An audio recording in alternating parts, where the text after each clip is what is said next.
So while alcohol is considered socially safe, the World Health Organization, otherwise known as WHO, and the CDC recently stated that alcohol has considerable toxic effects on the digestive and cardiovascular systems. Alcoholic beverages are classified as carcinogenic by the International Agency for Research on Cancer and increase the risk of several cancer types. Now, alcohol is also an immunosuppressant. So this means it can increase the risk of infectious diseases, things like tuberculosis and even HIV. So in the end of the day, no amount of alcohol is actually considered entirely safe. Now, what about mixing alcohol and Suboxone together? So this is where the waters get a little bit dangerously murky.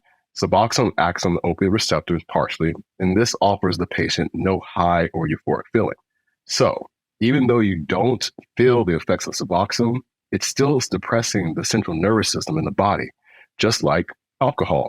When both are consumed together, the depressing effects can lead to severe sedation, coma-like states, or even death.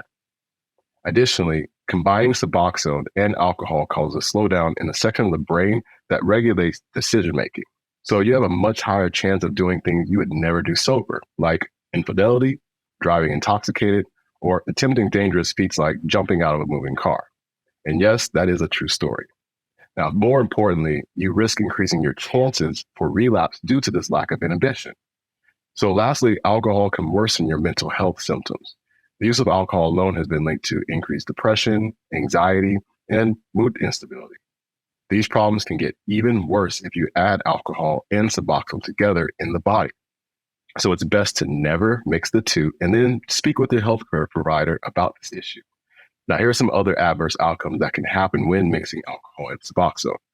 Oxygen deprivation to the brain, impaired coordination, confusion, memory loss, risk of overdose, decreased effectiveness of Suboxone, increased likelihood of relapsing, worsening ability to actually cope with stress, strained relationships, and even developing an actual alcohol use disorder.